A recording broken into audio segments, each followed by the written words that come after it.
one place that you want organized that you'll likely never organize? Oh, that's the exact question. Garage, attic, basements were the top 3.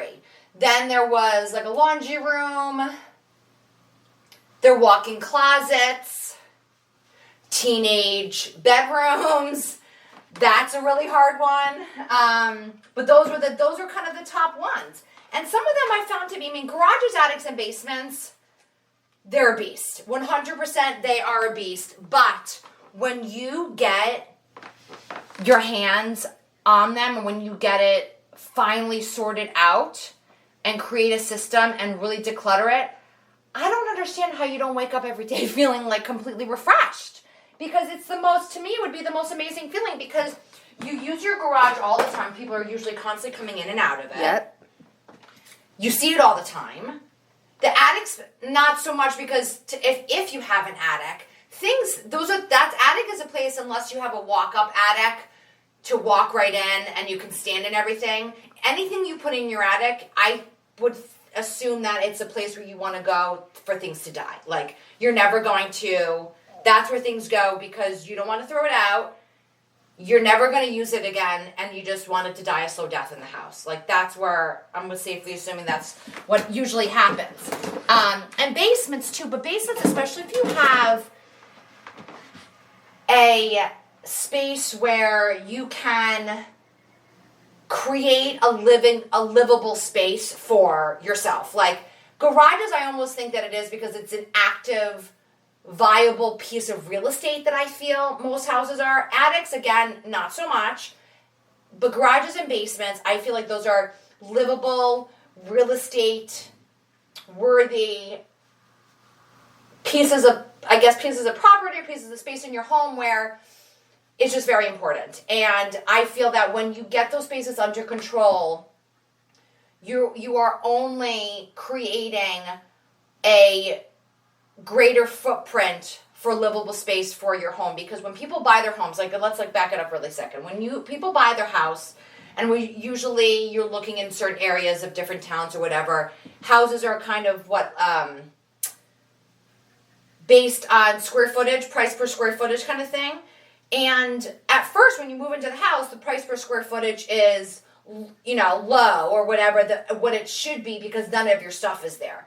The more stuff you put in, the smaller your livable footprint becomes in your house, the greater the price per square footage becomes. So now your house is actually valued less or more. I'm not exactly sure. I haven't worked this part of the speech out, but if you're getting what I'm saying is that, the more clutter you have in your house, you're only creating smaller livable space for yourself. So you're really spending more money because your price per square footage is increasing, but your livable space is getting smaller. Okay. So...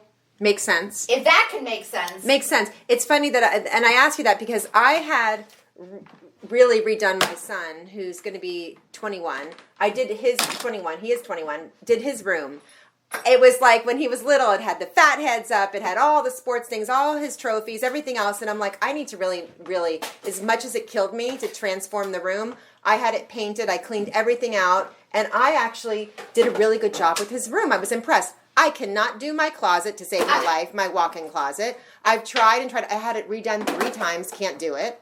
My garage, it's not terrible. It's not the end of the world. My empty space is a disaster. My empty space is worse than my linen closet. Right. For some reason, as much as I try to do the linen closet and that, I can't do it.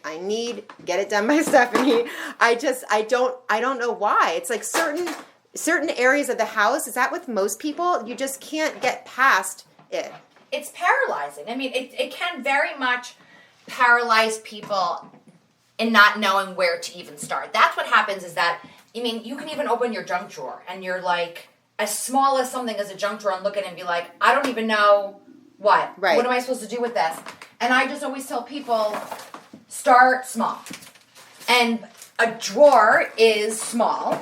And what you at the end of the day, all you have to do is take everything out, categorize it, declutter by category, and then put things back in a contained unit, which is, I guess, I don't know if I coined that phrase or not, but a contained unit is some kind of structured bin or basket. Something where you're going to put something in and say, this is just for my body soap, for example. I'm going to label a body soap. So A, when you shop it, you know exactly where it is. And B, it gives you a confined, a specific amount of space, telling yourself subconsciously, I can't buy any more of this that exceeds this space. Does that make sense? That makes a lot of sense. Okay. Yes, it does.